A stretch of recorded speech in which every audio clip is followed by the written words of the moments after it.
Hi, you guys. How is everybody? Everybody good? Good morning, good evening, good whatever this is. Hi, you guys. Hi, miss this from yesterday. Yes, I was doing shit. Look at, I see a bump in my hair. There. Anyway, I was doing stuff. Louisiana. How is everybody? Oh my God, so fun.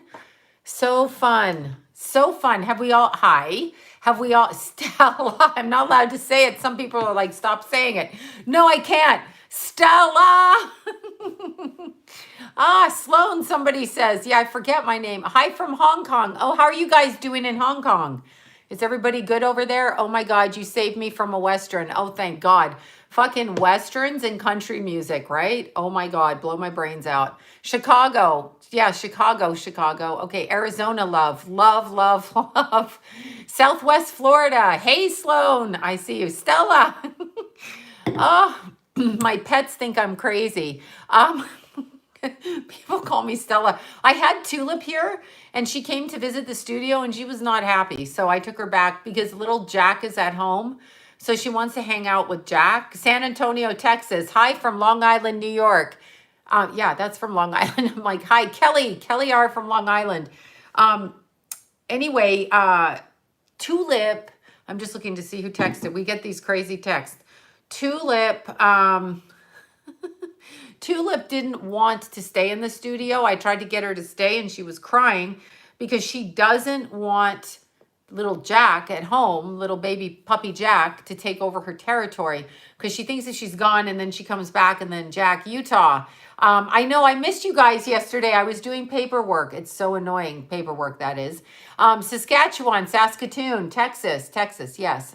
I can somewhere, Pocono Mountains, PA, cool. Baltimore, Woodstock, Ontario. I know where that is. Oh, Woodstock. Yeah, I know where that is. In fact, I do know where that is. Okay, so what do we think? Because I'm going to start saying silly shit again today. So, anybody listen to California Mayor Weirdo there? Mayor Guelph, Ontario, Tampa Bay, Hot Springs, Arkansas. Sounds good. Oh God, Greenbrier, Arkansas, South Texas, Pittsburgh, Utah, Bill the Goblin Gates. Did somebody say that? Okay, first of all, Fresno. I know where Fresno is. First of all, what is up with everybody saying that seriously our mayor suggested that we take our temperature before we go into a restaurant? How about you fuck off? I'm not taking my temperature. I am not taking my temperature. I will, however, shove a thermometer up your ass to take your temperature, buddy boy. But yeah, I'm not taking my temperature. I'm just not doing it. I mean, is that what they're going to do? I think this is what they're trying to do. I think they're trying to freaking make us into, I don't know what. I think actually what's going to happen is they're going to try to make us do all of these things so that we give up and get the vaccine. And I'm not supposed to say that word, but for me, the needle in the arm, I'm not doing it. I'm just not. You know why? Because it's my body, my fucking choice. And I ran into an old friend of mine in Rite Aid today. I didn't get kicked out of Rite Aid today, so it was super awesome. And I ran into a friend of mine. I put the mask on. I did. I had to because I had to get more nail glue and stuff. See, look, you guys, we got the nails. Look at these choices. See, we have the nails. We have more over here. Anyway, I had to get more, so I have like a little stash of nails in black in case these go AWOL. But so I had to wear my dumb mask, right? So we get in there and everybody's wearing the mask. China don't get a vaccine. Yeah, thank you, China. I'm not getting a vaccine. If that was somebody from China. No, I'm not getting a vaccine. I'm never getting a vaccine. I never have gotten a vaccine and I won't be getting a vaccine. I mean, unless you're going to force me. And then I guess if Keithy ran out of your video. I know Keithy got really mad. He told me, yeah, anyway, Keithy does not like when he's on my videos. My Jason was like, stop. And my Keithy was like, boom, I'm going out the door. They don't like that. They don't like it. They get mad at me. But baby Jack was cute. That puppy was so cute. And I just had a nice visit with him when I took Tulip back down there and he's there. he's hanging out with Daddy Jason and Mommy Kenna, and so that was good. And Rascal Pants was not there, but anyway, China never got the vaccine and they were bouncing back. Exactly. Bill Gates did not get any love on Instagram. Bill Gates, the puppy's so cute. My Jason and Kenna picked a good puppy. So freaking cute. Yeah, I'm not doing the vaccine, but here's the thing. When they say to us, you know, you have to do it or you can't go in the restaurant, can't get this, can't get that, blah, blah, blah, blah, blah, whatever. Here's what I'm going to say. I know beagles are so freaking cute. Here's what I'm going to say. I'm going to say to them, okay, that's all fine. I'm still not getting it. And you're going to have to shoot me and get the hell out of my way because I'm going to get my driver's license. So I'm going to end up getting arrested. I'll get bailed out and they're going to have to shoot me. Oh, thank you, Julie. And I saw another one for 9. Oh, there's a bunch up there. I just saw that because it had a big chicken, on it, or a big bird that went like this. Yeah. So anyway, it's interesting what I think Bill Gates is in hell. Bill Gates, I just look at him now. And when I watch him talking, seriously, so I'm trying to read his energy. And at first he sounds like a woman, and I don't mean to insult women, but I'm wondering if he was born a woman because he's got that, that body, you know what I'm saying? He's got that, I don't know, that frumpy body. He looks like a woman and his voice cracks like a woman, like a man trying to be a woman. I feel with him that he seriously is mentally ill, like seriously mentally ill.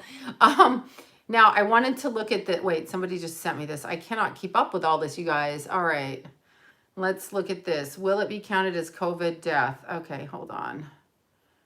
All right, let's see what's going to be. I want to see. Florida man freed from jail over coronavirus allegedly murdered somebody the next day. That's nice. I tuned in for that. I'm literally sweating, but you know what? It was 88 here in LA today. 88. Now, do you think we're going to, hi, you guys. I love you guys so much. You have no idea. I literally love you guys so much. He does look like a woman. I'm sorry. Bill Gates, he looks like a chick, an ugly chick. But now, you know, when I look at some of these people, when they age, when they used to say, oh, she is a handsome woman, I'm like, that's a man trying to be a woman, trying to be a man, whatever. No, I think he's a woman. His voice cracks. And I saw an interview where he said, me and other health professionals. And I was like, well, I think I'm, let me see what I could say I am. I don't know. I'm a dentist. So me and other dentists, I mean, I might as well just be a dentist, right? Thank you for that. I think it said Nancy. I don't know. I can't read them. But you know, I love you guys for that. Yeah, I should say I'm a dentist. What are your professions going to be? Let's make up shit. Let's do what Bill Gates does. Let's go on camera and go, you know, me and other lawyers, we think this. Heart surgeon, exactly. Me and other heart surgeons, we think this, right? Okay, so let me look. I want to look here. If anybody's texting me and I don't read it, it's because I'm here. But I wanted to actually look at this because I want to give this information out. So just hold on 1 second. I want to make sure I give it out because I feel it's very important. And I want to make sure.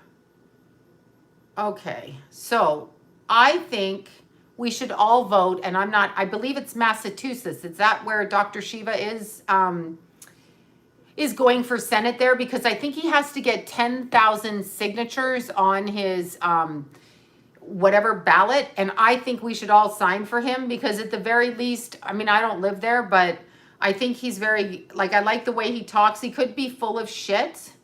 He could be totally full of shit. However, I kind of like the way he talks and think that I kind of do. So I'm already subscribed to him. Okay, Dr. Shiva, U.S. Senate 2020. And I think, where did I just say it was? I think it's Massachusetts, which would be really great because him and Robert Kennedy Jr. could go, or not Robert Kennedy. Yeah, is that who it is? The vaccine one. Whichever Kennedy does that. So yeah, we should go. Let me look and see where his website is or where we can find out about him. It's vashiva.com. So let's go there and see what this looks like because we want to support him. Well, I want to support him. I don't know what you guys want to do. Do what you guys want to do.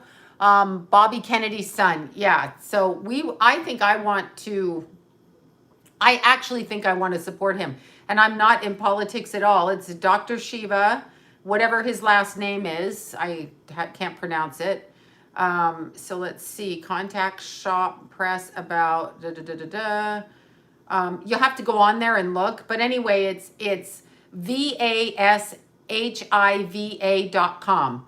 And I think we should all literally check him out, because what he says is exactly like honest to God. I'm telling you, good you signed. I'll be doing that after this. I haven't had a chance because I was taking little Pippa back and forth and then playing with baby Jack and then dealing with work. So I was back and forth, and then I had to shower before I came on here, because when I'm working during the day, I may not shower. I may not even brush my teeth. I may look like shit, but I had to go do that. But Dr. Shiva here, yeah, his website looks, or this is his Facebook. Let's see what he's saying. I think he's absolutely fantastic. And here's the reason why. When he's talking about taking care and your strength of your body, so he's talking about going outside, not taking medicines, eating properly, doing what you need to do, okay, and being in the sun, he's 1,000% correct, because what he's talking about is aligning your energy, okay, with God source also, because there's nothing interfering with it. So it's not like you're smoking pot and shooting up all day and doing whatever. It's literally like you're connecting your straight through, and the sun gives you energy. This is why they don't want you in the sun. The sun gives you energy. And if you think that you should be outside, then you should go outside, because the sun actually, he goes live every day. Awesome. I really like him. I watched a few things. I watched them on YouTube, and I actually really like him. I just like everything about his philosophy and the way that he speaks. He speaks about, and very articulately, he speaks about the medical, oh yeah, here, 5 hours ago, 10 hours ago, 23 hours ago, good for him.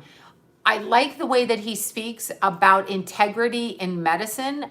I like that very much. I like it tremendously. Not one type of medicine fits all. Not one everything fits all. It doesn't. So he says he's very intelligent. He's smart because he understands the way the body works. It's the argument I had when I keep bringing up pregnancy, but it's the argument I had with people when I was pregnant, because they were like, you have to circumcise if you have boys. And I'm like, no, I don't. You have to go to the hospital. No, I don't. You have to take meds. No, I don't. Because they take your power away. They in third world countries, women literally, not that you want to do this. I don't necessarily want to go work out in the field, drop a baby, and then go back to work. But they do that. Genital mutilation is horrific, and especially on women. I mean, but they don't consider it with men. With men, they think it's normal. It's a lot harsher on women, I think. But I'm not a man. I don't know. I just wasn't going to do it. This isn't something I was going to do, and I wasn't going to be talked into it. Just was not going to do it. But they take the power even of the birth experience away from women. They take that away. Sorry, slurping. Anyway, they take that away from women, and when they take it away, the woman loses her strength, loses everything, and you're right. Somebody said plastic surgery there. What, we're buffering? Of course I'm buffering. I was hoping something would happen. He would pop up. I have no idea what that was about. Anyway, when you're talking about any kind of surgery, plastic, unnecessary surgeries, all of these things cut your meridians through the body's energy, okay? So it cuts your energetic meridians from chakra to chakra, meridian to meridian, so you lose your power. Dr. Oz is, thank you so much for that. Super chat in yellow. Name went up there, and I'm like, wait, blah. Tonic water. I drink the tonic water, and I drink the oregano oil. I don't drink the oregano oil. I put the drops in. But when you look at it, it's all about removing your power. And I heard this amazing conversation online, and I wanted to kind of reiterate a little bit of it. But last night or the other day, or whenever it was, I was listening to stuff. It was very, very, very interesting, because I'd never heard this before, and now I'm going to make it my mantra. Order takers order takers in our society. So when people work at a job and they're just like, go get that, and we go get that, we don't question it. These are the people that keep us enslaved in life. This keeps us enslaved. It keeps us as slaves. This is what happened in Nazi Germany. Hitler said to his SS officers, go do this. And not one of them said, wait a second, I'm not going to go do that. They were just more focused on doing what they were told. So they're little minions and order takers. The order takers are what keep us enslaved. You can tell who they are. They're the ones that are staying in their homes, locked up. And guess what? If you get sick, you're going to fight it off or you're going to die. But that's what's going to happen when you get chicken pox, when you get hit by a car, whatever happens, okay? That is what's going to happen. Yeah, Botox. I don't know what Botox does to your face later on in life at all. No clue. I've never had Botox. I know people are always like, oh, you've had this, you've had that. I'm like, no, I've never had Botox, but I have a phobia, as I've mentioned in my other videos, about swallowing and being poisoned. So I don't like that at all because it's botulism. So for me, I'm like, I don't want to do that because I'm thinking it's food poisoning. So I haven't done it. I'm not saying I wouldn't do it, but I just don't know what it does. I don't think it's been on the market long enough to see what it does because it atrophies your muscles. And so if you're, no, my lips aren't fake. My lips are lip lined. Nice try. Lips, nice try. Oh, it's a troll again. We're trolling. Oh, yeah, no, I know. I showed you guys that. My little, look, I need to order more. I tried to do it and I couldn't do it. No, when you line your lips, you go below the lip line. You remember I showed you guys that? Well, that's a few videos back. Anyway, yeah, I line my lips above my lip line, not underneath it. So I go around the outside and then I fill it in. But if I take it off, I don't even know if I should take it off, but you've seen in my pictures in the morning when I don't have makeup on, so you know. But yeah, so anyway, this is my lip liner, this beautiful little 932 4K beige. That's the last one, you guys.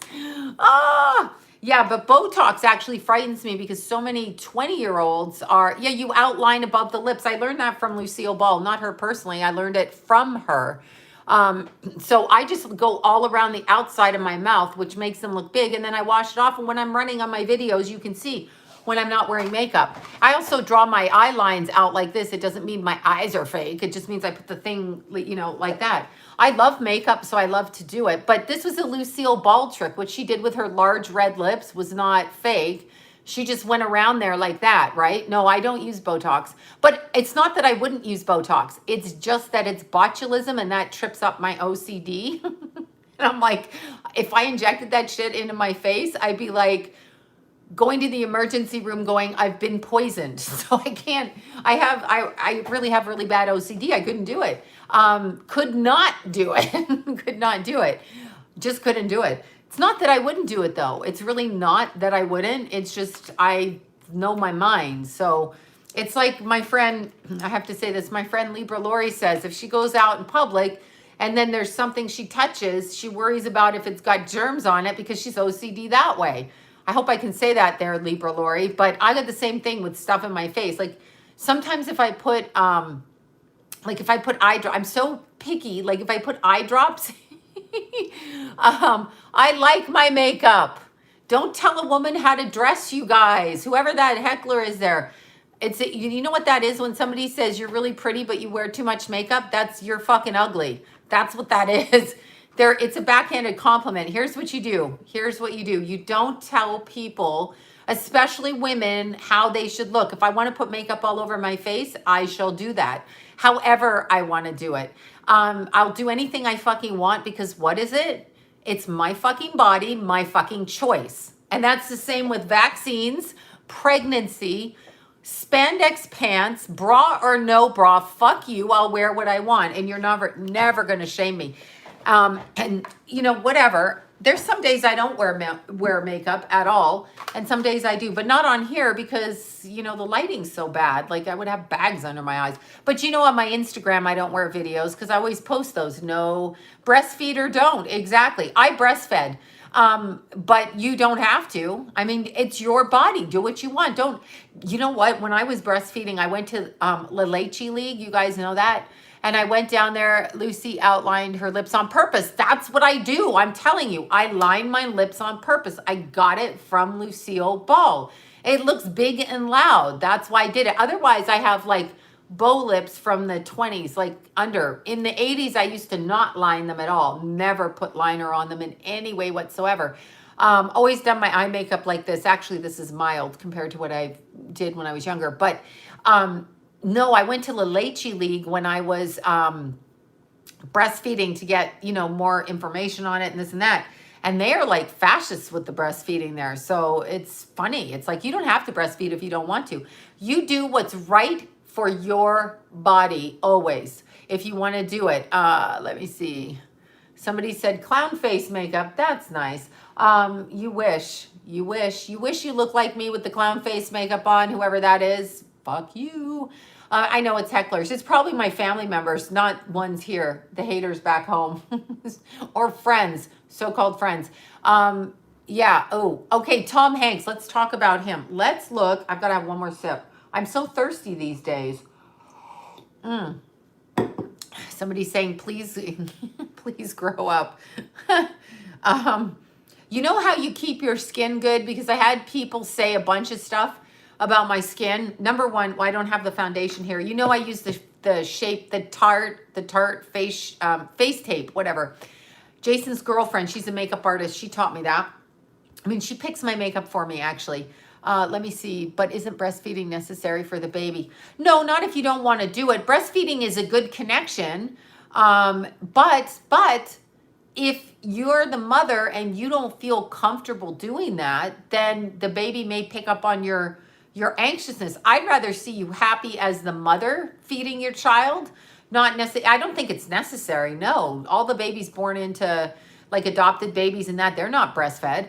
They're given bottles, but it depends. I breastfed my first son, which she will kill me for saying, but I breastfed him 2 years, and I think that was a little bit too long. I did the weaning off thing, and I did all of that. I mean, he was eating solid food, and it wasn't breastfeeding all day. It was, you know, morning and night, or morning, night, and lunch, until he told me no more. So I was like, okay, no more. And with Keithy, Keithy was just under a year, and then I was done. Like second kid, I'm like that. If I'd have had a third kid, I wouldn't have probably breastfed. I'd been like, yeah, I'm done.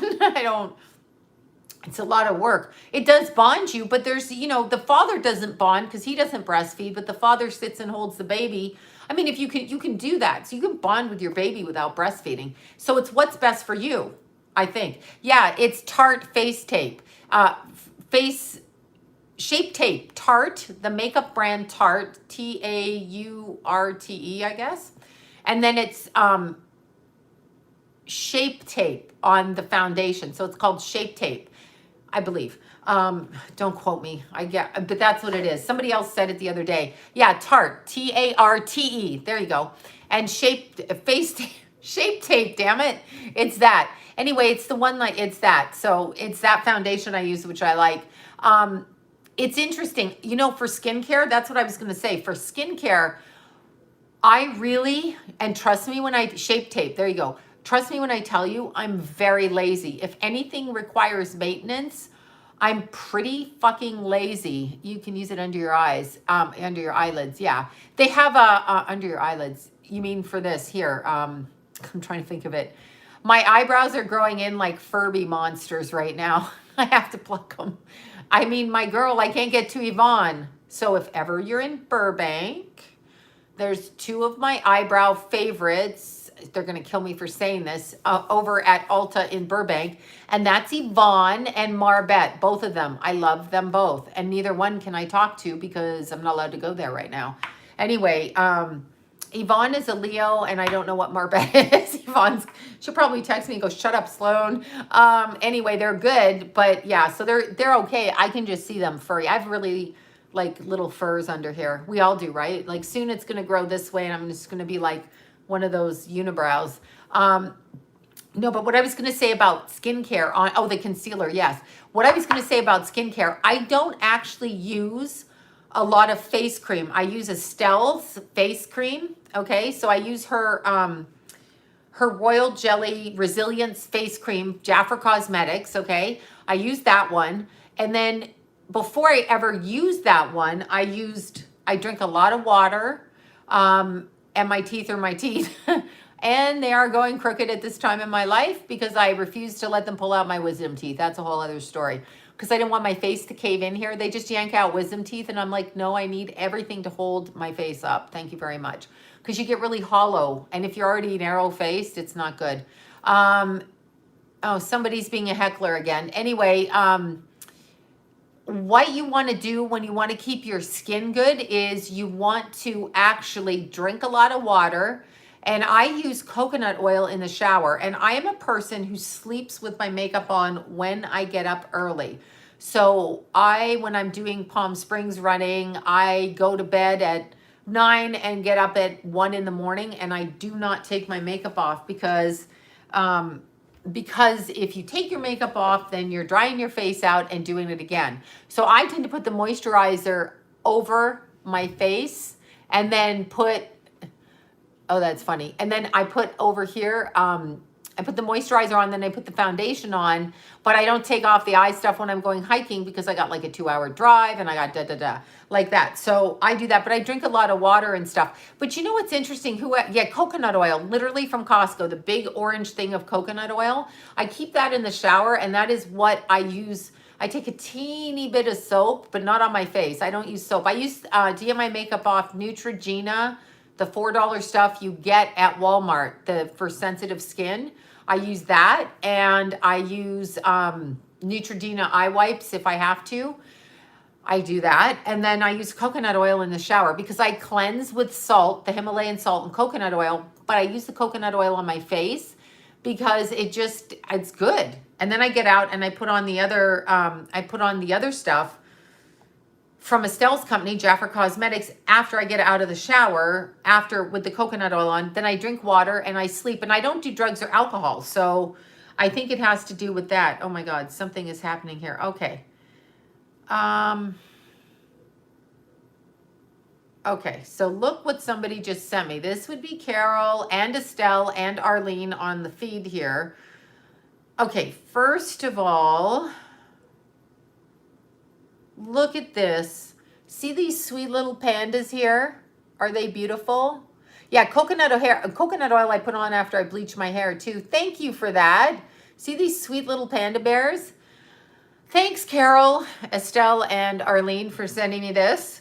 Now I'm traumatized. Okay, dark circles. Okay, dark circles are two things. Estelle has a great, Jaffer Cosmetics has a great concealer under eye that I use because I get very dark. I have very hollow eyes and they get dark because I don't sleep. Somebody's saying that. Anyway, I use Estelle's under eye stuff. But what it is under here when they get very, very dark is you're not sleeping, okay? And then you're not drinking enough water. So you want to plump that area up. So that's just not getting enough sleep. So there's that. But look, you saw those cute panda bears. So the German zoos that should have been crowded in sunny Easter holidays are now hard up and asking for donations as the coronavirus lockdown bites. A zoo director in Germany has admitted that some of the animals might soon have to be fed to others in order for the zoo to survive. Berlin Zoo has infant panda twins, but their fans can only watch them online. Okay, so what they're saying is they're going to feed the animals to each other. That's fucked up. Find another way. Go out and buy panda food. See? Phone up this German zoo and make them stop. Make them stop. Yeah, it's kind of interesting. But what I would say for your skincare, if you want to do it, is skincare-wise, water and sleep. Okay, and then like a really, really, really good concealer, and I use Estelle's Jaffer Cosmetics. Like that's really the best one I found. That's the one I'm using. She let me try it as a Christmas gift, and then I bought more. So it's like so nice, right? It's like beautiful. So I love it. That's what I do. And then exercise and no drugs and alcohol. But you are going to age. We have to stop being afraid. It's in Germany, this zoo. I don't know. It said, it's there. It's on the paper. It's literally saying that. I just received the text. German zoo. It's right off the BBC. Maybe the BBC's lying. I fucking hope they're lying. Oh. Menopause is so interesting. And coffee. It's not coffee. This is just hot water. It's not coffee. I would like coffee. I know. I feel it's so bad. The BBC News and those cute little panda bears. But I don't think they're going to do it. I think they're threatening to do it. That's what I think they're threatening to do. Yeah, April loves that. The elephants. I will watch later, April. I haven't had a chance because I was with the puppy dog and the kitty cat. Okay, so I found this really interesting today. So let's look at this. Let's look at Tom Hanks. So, oh, he did post. Let's see what he posted. 50 years ago, one, send men to the moon, return them safely to Earth. Not easy. Apollo 13, Hanks. Okay, so I guess that he's talking about why did you delete it first, then post it again? Oh, Tom, oh. Estelle, if you're listening, Estelle's out there. She just texted me. I'm telling everybody about your under eye cream. I didn't bring it out tonight, but for concealer, because they're asking about bags under your eyes. And I'm saying I use Estelle's cream on my face. Okay, so the Revitalize cream, the Royal Jelly cream, and then I use your under eye foundation here. It's the best one because I have hollow eyes. I don't sleep. I'm up at 5 or 4. Estelle, okay, official Estelle Day on Instagram. I hope I got that right this time, like a mental patient. Anyway, my group of buddies, of which Estelle is one, sent me the thing on the 2 panda bears in the German zoo. We must call the German zoo because we cannot have these little pandas right here, these little pandas being fed to anybody. Zoo story is fake news. Are you sure it's fake news? Says BBC. I really hope it is fake news, but we have to check. So we will check. We will do our research. But either way, no, it's on my real news feed. Oh, it was on a real news feed. It was on the BBC one. You know, April wants me to block somebody on here. I'm trying to find them. It's the person, you know, whoever they are, it's people with attitudes, right? They get, I don't know what the word is, but they get, oh, see now it's commercial. I'm going on here. I'm trying to find this person to see where they are. I'll see by their, BBC, I believe is fake. No, whoever this person is, I'll see them talking here. So I'll be able to see it. Then we'll block them. Yeah, well, whoever they are. Oh, there, block EH. As soon as I find dumb EH, I'll block them. Okay. Yeah, I can't see him yet. When he pops up, I'll see him. Oh, wait. There. Oh, no, that's not him. I'm looking to see. Yeah, he's probably way back here in the feed somewhere. Now you're making me waste my time looking for this fucker. Okay. Anyway, yeah, Mr. EH, whatever. Don't be jealous. Did you ever think that maybe EH is ugly? Ugly bastard. Okay. It's actually probably somebody I know, to tell you the truth, because who else is going to be bothered, right? Bill Murray. No, I don't think it's Bill Murray. Okay, so Tom Hanks wrote that, but you know what I found really interesting? And I got to mention his wife. Oh, first I got to mention him because I didn't even mention this. But when he was on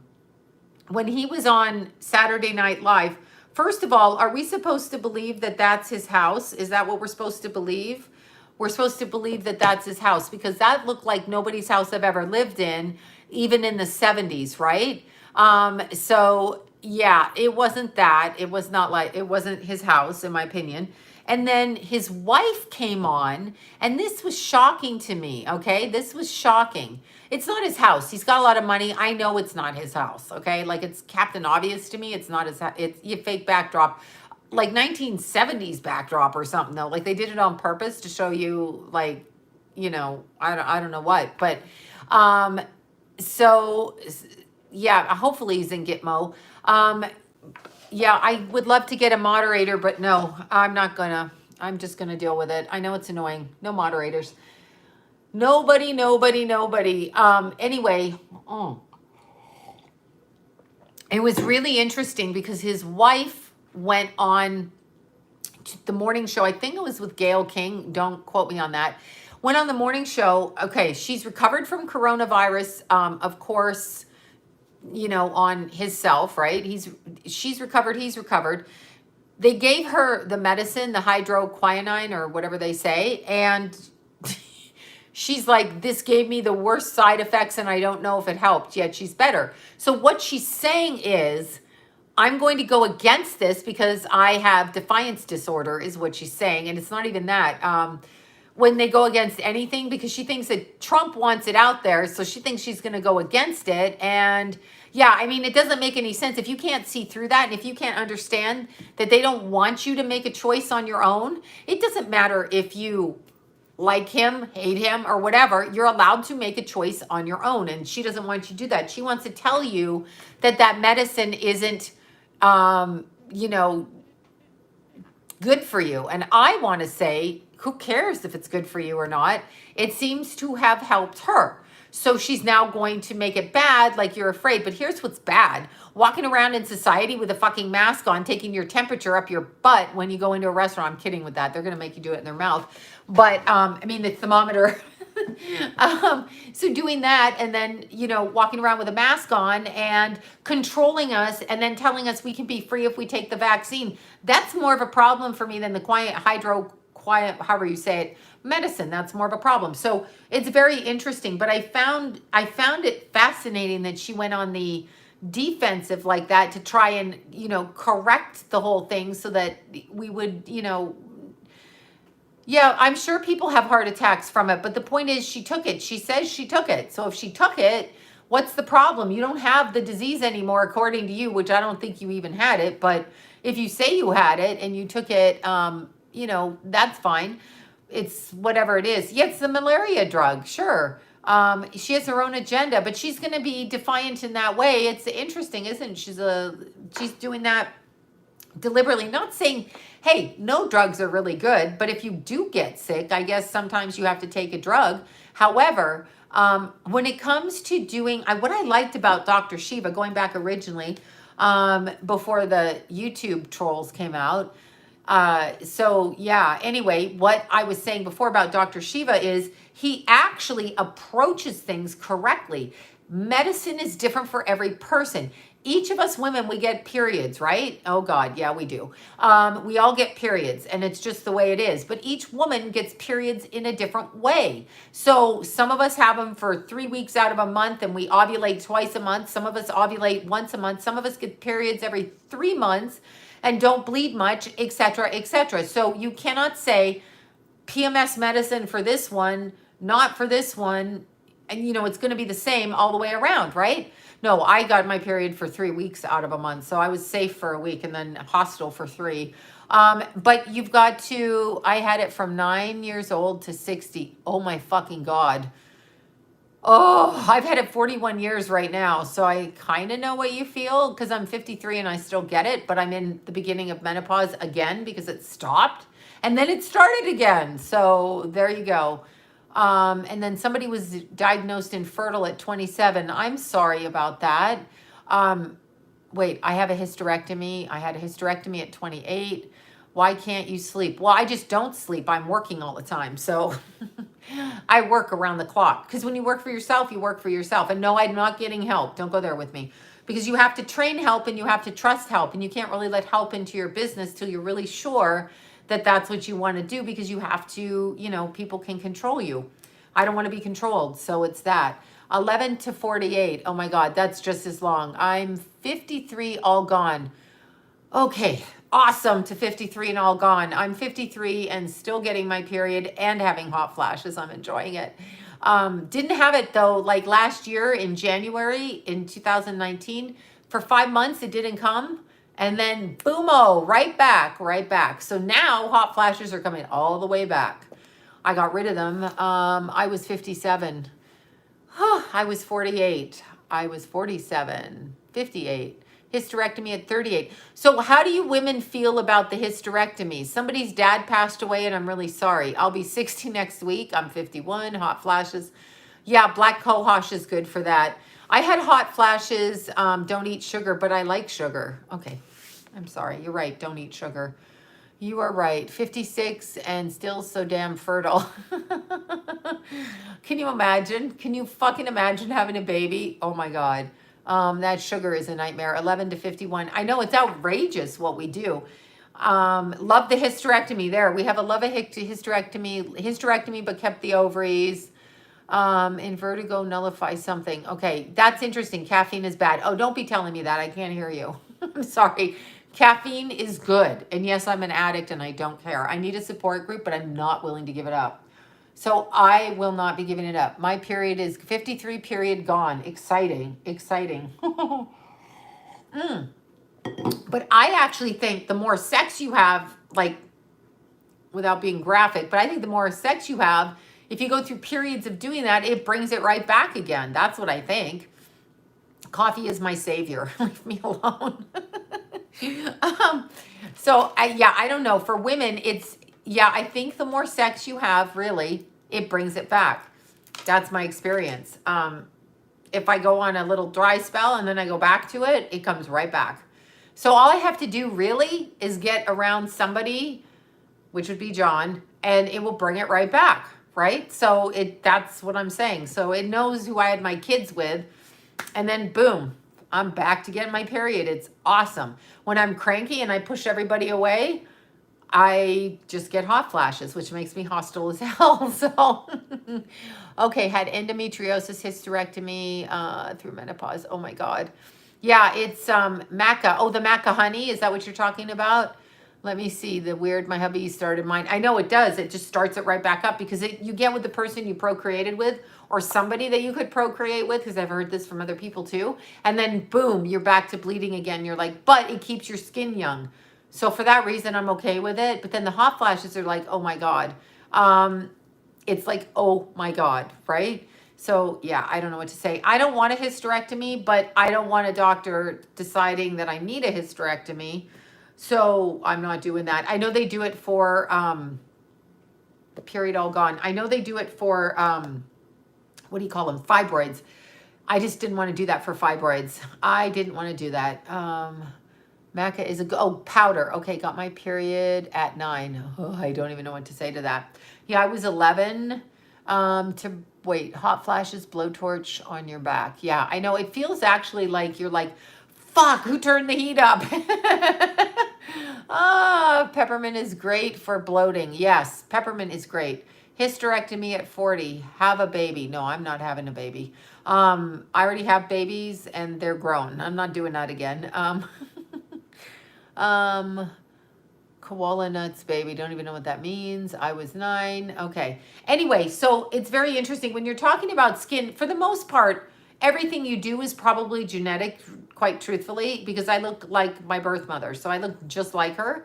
So really how I look is how literally I was born to look. Okay. Here she is. Somebody's telling me they had their periods from 12 to 51. I can't see who this is. Now 55 and have sex every other day and still no period. Okay, that's good. There is hope. Yeah, I know. Except, you know what's so weird? This is what I'm honestly going to say. So when I was a young girl, I didn't realize my power. Like I said, you don't realize like your looks or your power, anything like this. When you get to your 50s, you're like, damn, I had power. I had a mind. I could speak my voice. I could do all of this, right? And then you're in your 50s, but you lose your power because society says you're irrelevant. But you're not irrelevant. You're not irrelevant. But you feel it in our society. That's how I think. You feel it like that when you're older. Like people don't look at you the same. I got called ma'am. I hope the kid was just being polite. But when they call me ma'am, I'm like, are you fucking talking to me? Like, why are you calling me ma'am? I'm not a ma'am. Don't ma'am me, buddy. But I think he was just being polite. No, I just gathered my power in my 50s. I didn't know I had power. I was using my power wrong. I didn't realize the kind of power I had and what I could command I did not realize that until I got my wisdom in my 50s. That's what I'm saying. When I was younger, I thought things mattered and certain things. If I could live over again, there's so many things I wouldn't do. And one of them is like prove or have to prove or validate myself to people, because people do that to put you off guard because they realize your power. But when you're 20 or 25, talk to young women out there and some young men, but young women don't know. There's Andrew. Andrew. Andrew. We should ask Andrew about male menopause. He's going to love that I just said that, because he's going to be like, men don't have menopause. Yes, they do. It's just they don't bleed. So it's different. Let's see. Somebody's saying good night. I love you guys. I love you too. Whoever said that, I don't know who it is, because I'm not flipping it out. I just get these messages. Anyway, men get it too. And I think men get menopause like in their early 50s. They start to change. Andrew, don't listen to the period talk. Why? He's had a wife and a baby. He can listen to the period talk. He's got a daughter. He can do that. He knows she came from somewhere and someone missed their period when that shit happened. Yeah, it's interesting because young people do not recognize the power that they have. So I don't understand this planet, because when you're young, you've got strength. You may not understand everything, but you've got strength, you've got youth, you've got health, you've got your beauty, because youth is beauty, right? So it doesn't even really matter if you're pretty, you know. Thank you for that. I see Sandra. She's got a little something with a heart. I can see that right there. You don't even know, like, really if you're pretty, because the media has fucked us up. Look what these women do to themselves. Look what they do. Okay, go to Beverly Hills, and I'm just going to do this. This is so rude of me, but go to Beverly Hills, and you see this? This is what we see. I can't even do it. We see that, and we see asses out there that look like people are wearing diapers, okay? That people are wearing diapers. So we women, and now they're going after men with the bodybuilding. We women have been taught so weird that, I know, duck lips. It's like that. I can't even do it. And again, I line my lips out like that, so I'm kind of a cheater, but then I wash it off, okay? So there, I was raised to feel I had no power. I was raised by a woman that, it's really hard to explain, but a strong woman with no sense of self. Yeah, very, very, basically a covert narcissist type of a person that took every chance to say, you know, you're basically defective. But I was adopted, so I actually believed it. If I had been her kid, I probably wouldn't have believed it. But because you're coming and you're given away, it was a double whammy that way. So it was a cruel mental trick to be adopted and adopted into a family where the woman didn't actually want the baby, but had the baby. Don't know why she had the baby. But so when they tell you something, you're like, yeah, you're right, I'm adopted, therefore I don't count. Yeah, so you know when you're adopted. Thank you. Okay, Deborah, thank you. You know when you're adopted what that feels like, because even if they tell you, oh, it was an act of love, it was an act of this, you're still thinking to yourself, well, and there's another adopted. So we have a bunch of adopted. It was a huge thing for me because I wanted to be in a family, obviously, and I was adopted into a family. But you know what? I'll tell you something. I will tell you something. Is your adoptive? Yeah, she is. She's 92 right now. I think she's 92. She had me at 40. I mean, she adopted me at 40. And I don't know maybe why she did. She says she wanted to. I'm thinking it was karma is what I'm thinking. She didn't really get me. And it's just interesting when you adopt a child. I'm sure people do this to their own children as well, like their own genetic children. But when a child is adopted or coming into a family, they have no anchor, okay? Adopted by a narcissist, for real.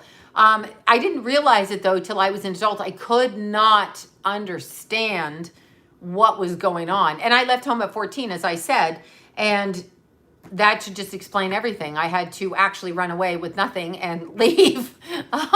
But I saved myself, so there you go. But it still took me to my 50s to recognize that I had power, but I didn't realize it. I was just reactionary. So the key to power, actually, I left home at 17. I know it's so terrible. Yeah, some people feel like they don't belong to their families. I know that. My kid says, My kid says to me he was adopted. I'm like, no, I'm sorry, you really weren't.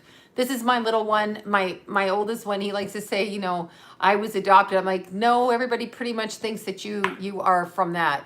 Let's see. I left at 17 also. Yeah, it's very tough. I left at 2. Okay, so you left at 2. Somebody adopted you out of your family at 2, or you were given away at 2. Yeah, it's interesting. It's an interesting thing. I know my mom judges everything I've done. Yeah, let me see. I saw something about adoption, mom and dad. Some people have really good adopted parents. Some people do. It just wasn't my case. They were, you know, and just to give you an example, I left home at 14 and no one who currently is still in my family, who is on my Facebook page, ever reaches out to say, are you okay? None of them. And I'm talking siblings. I'm talking, you know, never did they say, are you okay? Never anything. So you're just like, wow, you people are, however you were raised is disgusting. I mean, it's disgusting because when you have your own kids, you recognize, even if they're mean to you, or, you know, they won't let you take their pictures on Instagram and they get really mad at you. You realize that can you read Joan Crawford? No more wire hangers. No more wire hangers. I was raised by somebody like that. Not the wire hanger thing, but it was making the bed over 7 times in the morning because the corners weren't folded right. So we went through that in the morning, that kind of thing. Yeah. But it wasn't the wire hanger thing. Thank you. I know. Yeah, Joan Crawford wigged me out because she adopted too. And it's like, what are you doing? You know, what is it? You are like, what are you doing? So it's kind of interesting. So anyway, when you, yeah, she would be a good reading. She was a skanky bitch, but she was in porn actually. And I never found her to be that, Cancer always feels abandoned. Exactly. Cancer, the more Cancer planets, the more abandonment. Yeah, it's interesting. I can just remember when I'm going to shut up about my mother. I was in foster homes too. Many of them. Yeah, I kept running away. I ran away. You put me in one, I was gone. I was a runner, literally and figuratively. I was like, fuck you, I'm not staying. I don't want to. So I would stay for a couple of weeks and then bail, except for my Aunt Betty. Now, Aunt Betty, beautiful Aunt Betty, was a Cancer, and she was the best. I told you guys, I think on one thing, she came into court where they were going to lock my ass up till I was 18. I mean, I was in juvenile hall waiting to go up on trial for whatever the hell, or in court or whatever, for a hearing. And they were going to put me in jail, a baby jail, whatever, till I was 18, into an institutionalization because I wouldn't stop running away. So they were going to do that. And this lady stood up in court and she's like, I'll take her. And she took me. She was beautiful. She really was. She just died at 87, I think. 87. I think it'll be 2 years this October. I went to see her, and she was the only adult person in my life that told me, and I caused a lot of trouble for her, but she did never hate me. I'm still friends with her kids, and I am so glad because they had to share their home with 12 girls. Some of the girls were like literally prostitutes on the street. Some were, you know, incorrigible, you know, some were brats, some were violent, some were drug addicts, some were whatever. Who left home at 12? That's terrible. I wish I could find my birth mother, but okay, you can find your birth mother. Trouble, that's a shocker. No, poor Aunt Betty. She was great though. She didn't hate me. She just made me clean the floors. And as I said, as an adult, when I'm timing myself out, I scrub the floors myself. This is my time out. I'm like, oh, you have a floor I can clean? I love to fucking clean, okay? But anyway, Aunt Betty was so lovely. She ran that group home, 12 of us. She had 12 of us in her house. She had her daughter, Jackie, and her son, John David, and her husband, Uncle Jack. Anyway, he died about 6 years ago, 6 or 7 years ago. And I remember taking Keithy to go visit them in Vancouver. And Keith was 6 months old, okay? So he was 6 months old, and we went to, okay, good you didn't feel abandoned, whoever that was. So I took Keithy to visit Aunt Betty and Uncle Jack, and little Keithy was having an issue with the soy milk that I had him on, and they had just carpeted their penthouse apartment above Stanley Park. And we walk in the door, and Aunt Betty's going to pick up Keith, and of course he projectile vomits across the room. I was all over everything, and I was like, "We're back!" So it was really fun. Anyway, she was lovely, and up until the day she died, she told me I was valuable and that she loved me, and she was the only person in my life that actually said that, where I felt she meant it, because no matter what I did, she still took me back and still helped me and still talked to me and still did that. And it was absolutely, when my kid's brother passed away, Jimmy, nobody, not one person in my family, even though they knew I had a baby, and then Jimmy passed, and I had a newborn, and all of that, and a 3-year-old, 3.5-year-old. It was weird because she was the only one that spoke to me through that whole thing. Nobody in my family picked the phone up to say a damn word, but Aunt Betty did. And she told me, well, like what to expect during the whole process leading up to that experience, what happened. But anyway, she was the only person, and she was really lovely. And I sat with her. She died a month after I visited her. So I was really, really glad that I got to see her. But I did crazy shit. The police were bringing me home to her house, I beat somebody up in the house. And here's the nicest thing she did for me. I was there exactly 8.5 months. So I got caught when I was 15, and I didn't quite turn 16. And her records burnt down in a fire because we were actually going to look up the signs of all the girls in the house. We wanted to see which sign went in the house. Okay. Like which sign predominantly did she take into her house? Okay, were they Leos? Were they Virgos? Were they Tauruses? What were they, right? So it was very interesting because there had been a fire in their house, and so she lost all her records. She couldn't actually show me the girls' names, but she could look through them and see, what was what, who was what sign, what their birthdays were. But she was supposed to call the state if I was violent or caused a problem, and I was a fisticuffs kind of girl. I was like an Aries kind of child. Anyway, she was supposed to call the state if I caused problems because of my assault issues and stuff. But anyhow, this girl came in the shelter, and I was in a shelter, her house, and she said something to me, and I knocked her ass down the stairs, right? So it was a problem. So Aunt Betty came to me really quietly, and she's like, I don't want to do this, but I can't have you being like, crazy ass, aggro bitch on the other girls in the house, right? No, I'm not a thug. I just didn't know, and people wouldn't hear me, so I just punched them when I was younger. I'm not that way anymore, I promise you. I was into my 20s, but anyhow, instead of, reporting me or turning me in, she gave me money, told me where to go. And that's where I first ended up myself at Under 21, which was actually Covenant House in Toronto. So I went there. She told me, go there. That's where you're going to go. You're free now. Go there. So I was only 15.5 by the time I left her house, 8 months. And I didn't end up in court, and she didn't have, because I would have been locked up till I was 18.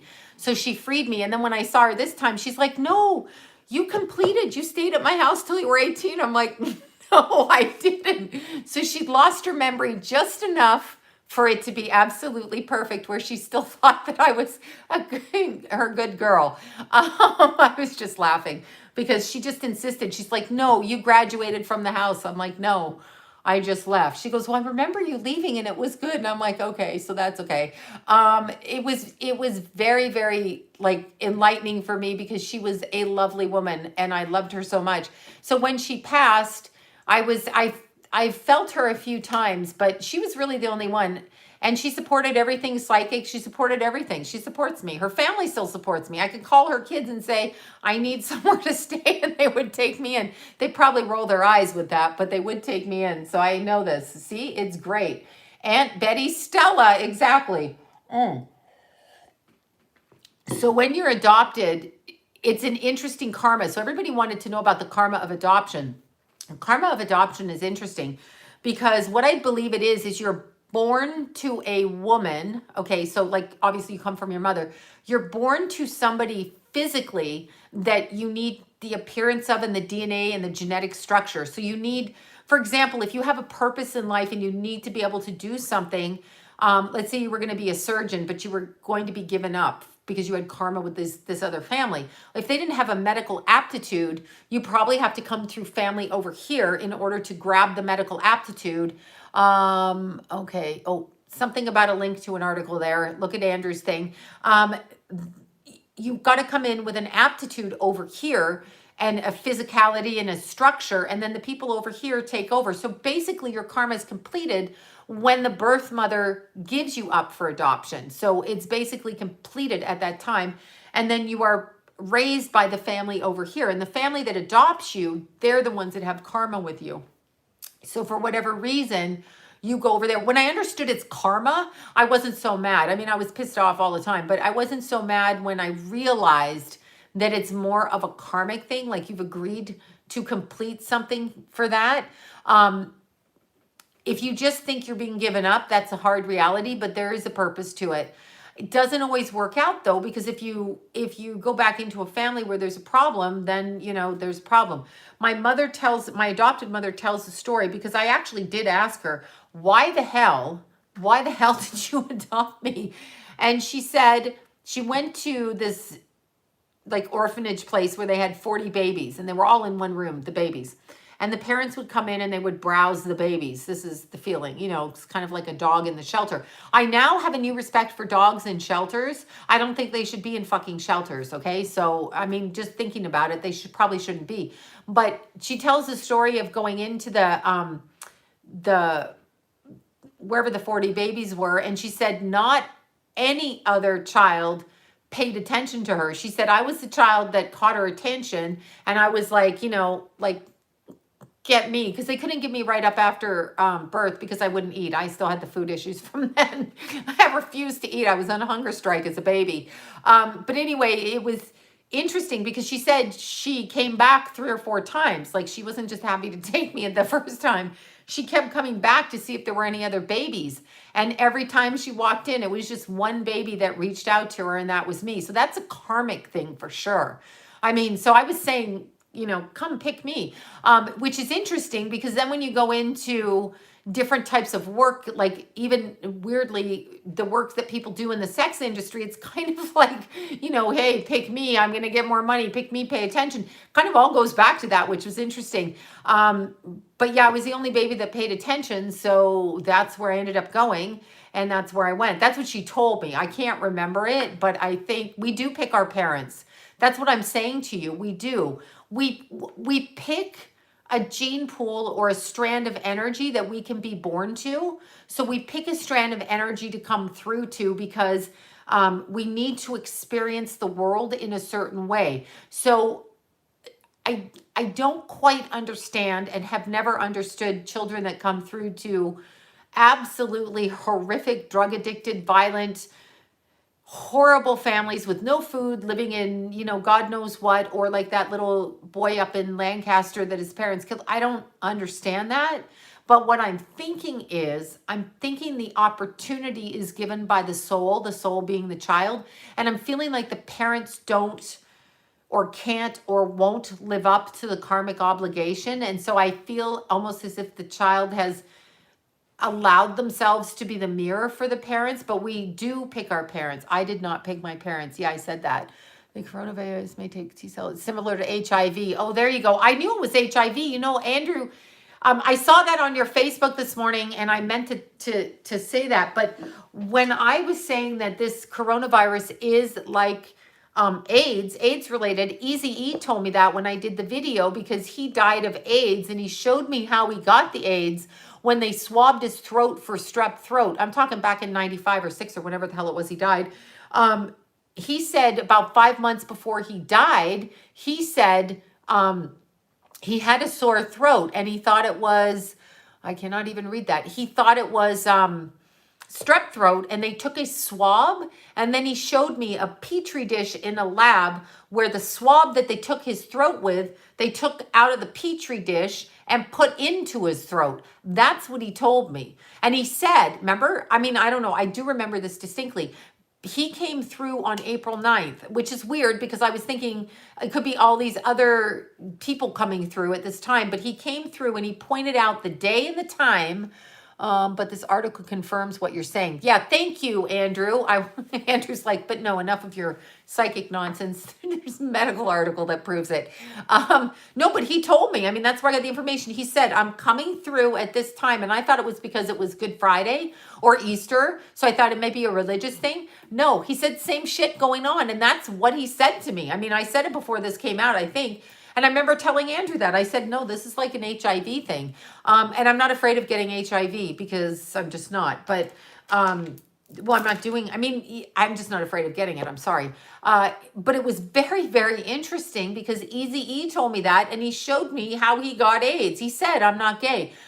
Not that it matters, said Seinfeld episode number whatever. But he said, I'm not gay. And then he showed me literally Petri dish with things in it, little yellow blobs, and he took that and they put it in his throat, and that's what he showed me. That is why he passed away, and that's what I said. So that's how I knew what it was. HIV for 30 years. Magic, yeah. Well, Magic Johnson doesn't have it now. I remember when Magic Johnson was diagnosed because I was pregnant with Jason. So in 92, he was diagnosed. Might have been just early January of 92, I think. He could have come out in December, 91, 92, whatever. But when those types of people, those elite people like Magic Johnson get it, keep in mind, they have money, they have all kinds of things, and suddenly they don't die. You and I, they don't give a shit about because we're like cockroaches to them. They really don't care. Although in Magic Johnson's defense, he has done tremendous work for his community, employing them in all of his ventures, his movie theaters, his Fat Burgers, his whatever. I hope that is his company, actually. I'm like, and let me throw Fat Burgers out there. But he has done tremendous work in elevating his community because we have been taught, as I said, this, we don't understand. And I don't think, that's what I'm saying. We don't understand as people. Kids go through school and we are literally indoctrinated with shit that goes on. We are indoctrinated with all kinds of stuff. And the stuff that goes on, they teach us and drill into our heads. We don't even know if it's true. I never met anybody growing up that picked on, I love Fat Burgers. I'm going to stay away from Fat Burgers because I already have a sugar problem. All I need is burgers and fries to throw that. Disconnect here. Saying she was sick of Trump mentioned. Didn't she look healthy? Where'd she get that from? Oh, interesting. Hold on. I'm reading from Jackie. Jackie is my smart person here. Hi, Jackie, if you're watching me. Disconnect here. Saying she was so sick from chlorophyll that Trump mentioned. Didn't she look healthy throughout? Where did she get the medicine? At the Australian hospital they were supposedly in. All seems pretty calculated and fishy. On the same day as Obama endorses Biden. Obama can endorse Biden. Joe Biden has a mental problem. And so Joe Biden should not, people should write Joe Biden's wife or Joe Biden's handlers and say, don't run this man. He touches too many little kids. Google that yourself on the internet. But that's what Joe Biden does. I thought Obama was dead. I didn't say Obama was dead, but maybe it's Obama's clone. Biden is so messed up. I don't know. Biden touches way too many little children. As I've always said, if this was your Uncle Joe, touching your kid like that, you'd be like, get your fucking hands off my kid, and you'd sock him one. I wouldn't let him in my house. So the fact that he's like that is amusing to me. And the fact that someone's endorsing him when he can't get his conversation right and probably has dementia. So I don't even know what they're doing except that they're mentally ill is what I can say. Biden sniffs her hair. I know. Biden, you know, it's interesting. Biden had a lot of family members die. Hands to yourself, Uncle Joe. I'd fucking knock the shit out of him if he was in my house. Knock the shit out of him. I'm not joking you. Like, get away. Anybody that ever went near my kids, I'm like, what do you want with my kids? And, you know, especially men, I was like, stay away from my kids. You had an Uncle Joe Biden. I know there's always some fucked up uncle in the family that's like, gotta hug you and he's got his hands right here. It's like, fuck off. Just fuck right off. And we don't watch our kids enough. What parents say, at least this has been my experience, is, oh, they're our family. We're going to let them in. It's like, not when they're like sniffing children. No, I don't think so. I don't fucking think so. No, I don't think so. I think he has dementia too. So actually, it's kind of, somebody says, Hello from Toronto, home of Rob Ford, also another weirdo. Yeah, true that, right? Like exactly. But it's interesting because there's so many things karmically that we don't understand and what's going on, and this whole thing, like with what Easy E told me, made me make no sniffing. I know, no sniffing kids' hair, no sniffing panties, no sniffing shit, right? I'm like, who sniffs people? I'd be like, fuck off with that, right? With that sniffing, fuck off. I know Rob Ford was a crackhead. He's the one that said, though, something about his wife's panties and what he wanted to do. Didn't you remember that? I was like watching a news conference. I was like, what the fuck did that guy say? I was like, oh my God, what is this? I just can't take it anymore when people do stuff. It's like they're falling apart publicly and they're crazy. And it's like, what is this world? Like, how does this happen? But, and I'm going to say this again, our mayor, I'll just say Mr. Yoga Man, Mr. Mayor, whatever. He looks like, you know what our mayor looks like? He looks fine and everything, but I mean, like aesthetically. But the way he talks just makes me want to go up and like dip my fingers in some paint and like paint all over his face, or like put some mud on the back of his jacket. I just want to do that and I don't know why. But I think it is because he's in a power struggle right now, and he's in a power struggle with when to let his population free. His ego is in the way of letting people go outside. And it's like, for God's sakes, what are you doing? Rule the country in another way. It's ridiculous. But there was a great article. I don't know if you guys remember Roger. Do you guys remember Roger Ebert? Thank you for that. Do you remember Roger Ebert? Do you remember they used to interview, there was Siskel and Ebert. Okay, I'm also aging myself out here, but that was in the 80s, may have been up to the 90s. Anyway, the fat one, that's me. And there was a tall, thin one, and there was a chubby one. The chubby one got cancer in the jaw area or somewhere in this area.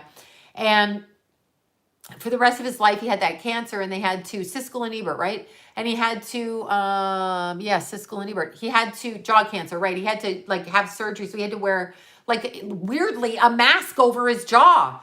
Hello. He had to wear a mask over his jaw because he was missing whatever they did. They could never fix it.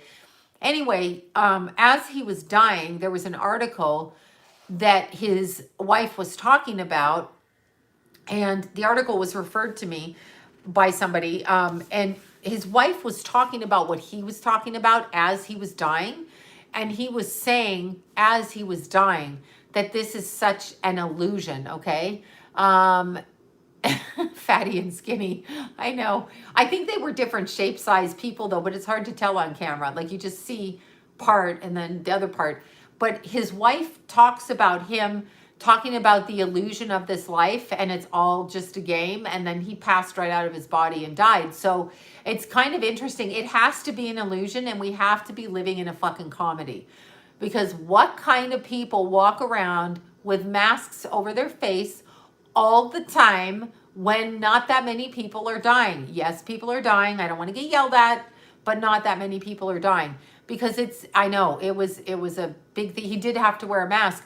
Coming to think of it though, that's very interesting that he wore a mask, and now I'm bringing him up and we're in the mask situation right now.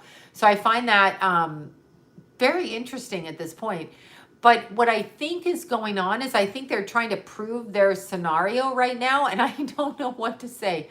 Who dated Oprah? I don't know what to say about that. I mean, good luck with you. I guess she has money, and that's all we value in this society. Oh my God, reminisce this. Okay, I can't even read it. He said it was an illusion, though. That's what his wife said. He said on his way out. She was with him when he passed. But it is an illusion, because when they're telling you to do stuff, like, I don't know, people, please just think about, truthfully, think about autonomous, sovereign medical care for yourself the way that you choose. That's what I'm going to say. Choose the way you choose. And yeah, we do pick our parents, even if we don't like them. See, the problem is somewhere on the other side, we feel generous and we feel loving and we feel like, yeah, I'll give you another chance. I'll be your kid again. Or yeah, I'll give birth to you. I'll be your mom. And we do this and we're like, it's going to work out good because we have God's blessing. And then we're coming down here on earth because apparently we're stupid or delusional, or maybe we're drunk on the other side. I don't know. But we're like, yeah, we can do it. And we're going to make this thing. And let's say you're going to be a nurse. I'm going to be a nurse and I'm going to have 2 kids and I'm going to marry this man. But this woman is going to raise me because she's, I know we are fooled. I believe we're fooled. I just freaking really fucking believe that. I'm sorry. Look at the chaos and clownery that's going on. I mean, this is all a joke. If you don't see it, I don't know what to say. They got people on my Facebook saying, I'm not going out. I won't go out. I'm going to stay in. I'm going to stay in all the time. I'm not even going to go out. You're an idiot. Okay? Go out. This might be, wait, Oprah is a lesbian. Well, I believe that. I believe Gayle King's her lover, but who am I?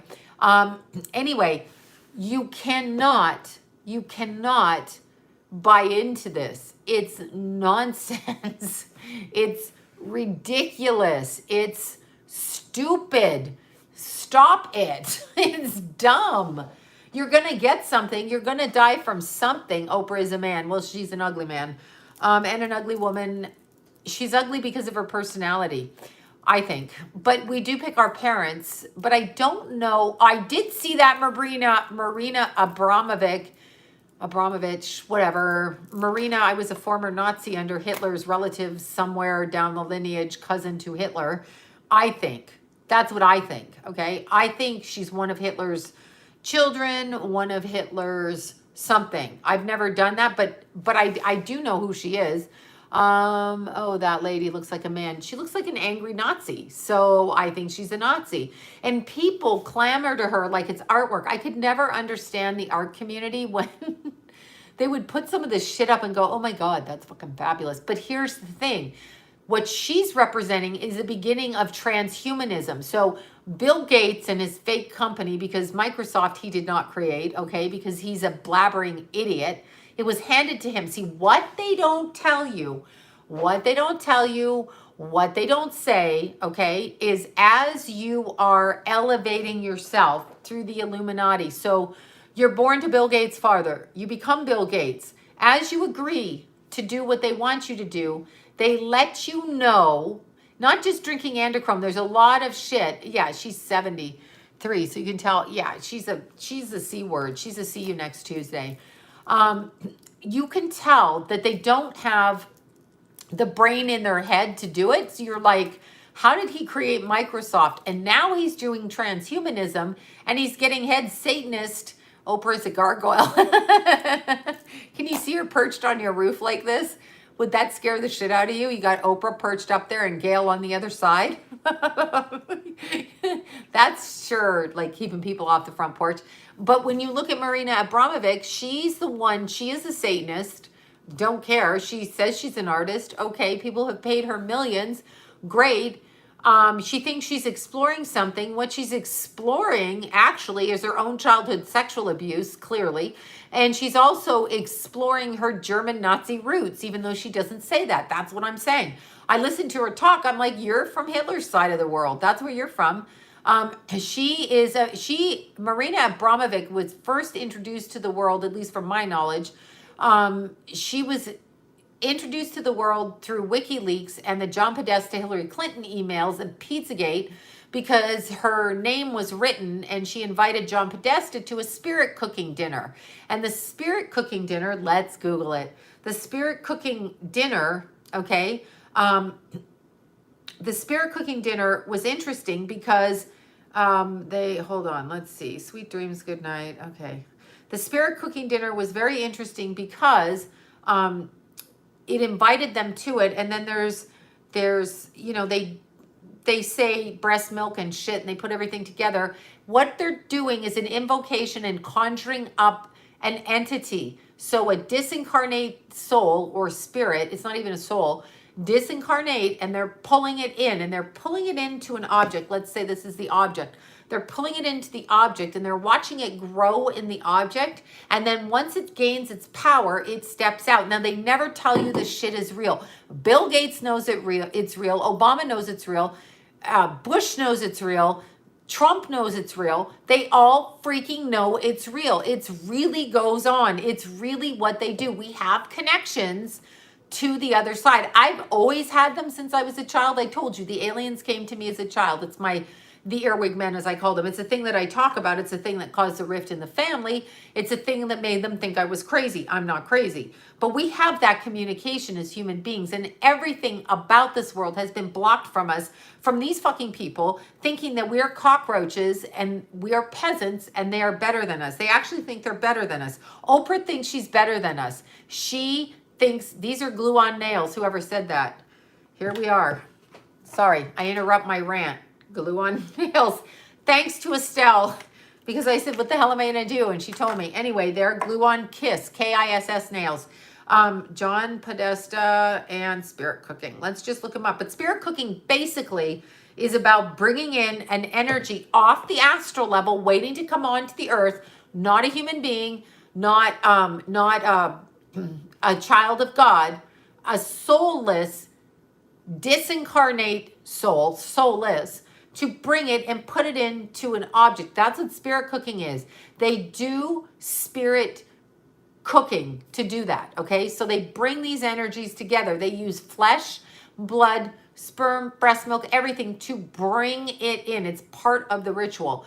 But you can actually call in a spirit to help you work, but they do it that way because they want to keep it in the object and then morph it into a person, and then it can help them with power. I know it sounds bizarre, but it's true. It actually works on the metaphysical like that. A lot of psychics work on the metaphysical. They don't even get their information from themselves. They go out into the metaphysical and get it from information out there. That's what they do. People do all kinds of shit. This is the stuff that they do. Okay, so this is Marina Abramovic. With a sharp knife, cut deeply into your middle finger of your left hand and eat the pain. This is part of her artwork, but as you can see, she's just a Satanist. She's a Satanist running around. That's what she is. Good for her. She can do that Satanist shit. You know, that's awesome. Yeah, she does all kinds of stuff, but I don't understand. Here's an interesting picture. More pictures of this bitch. She considers herself artistic, and I don't actually know if she is artistic or not, because what I witness isn't, isn't correct. But, and here's John Podesta. Here he is. Okay, look at his hands. Look at how crooked they are. Look at the marks. Look at the numbers. There's the fish, fried fish, 14 fried fish. So, yeah, okay, John Podesta, like, we absolutely just fucking don't know what you've been doing. And here's one, eat the pain on the left hand. But look at his hands. You can tell he's damaged himself. So they're like really stupid, really stupid. Yeah, I do think Sonny Bono was a sacrifice, whoever said that, because the way that he died was absurd. And in fact, and look at this, Whistler. And I couldn't understand it at the time because I'm always in Canada, skiing because I'm from Canada, but with the kids, I was running, they ski. But anyway, Natasha Richardson, Liam Neeson's wife, fell down on the bunny hill, She fell down on the bunny hill, hit her head. Oops, she's dead. Okay, sacrifice number one. Number two, nephew just died. Interesting. Just saying, how many deaths in one family do you get? I mean, start thinking about it. Some of these people, do you remember that girl? I can see her face. Oh my God, her brother and his 2 children died. Hello, sacrifice, I can't think of her name. I just am not buying it. I'm not buying all these people that we know that are celebrities, A, are getting coronavirus, and B, thank you for that, and B, are, it's their relatives that are dying all the time. But fried fish refers to Albert Fish. I didn't know that. Somebody over here told me that. Albert Fish, a serial killer in the early 1900s who basically broke the machine, the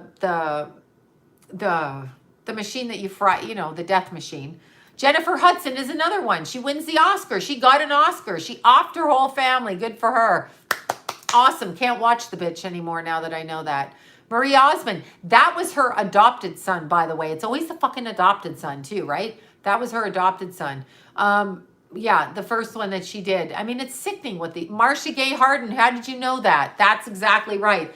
I was suspect of that back at the time and couldn't understand what that was about and how she walks through her life now and dealing with that. A nephew and a niece and a brother. Yeah, I don't know, lady. I'm not buying it for some reason.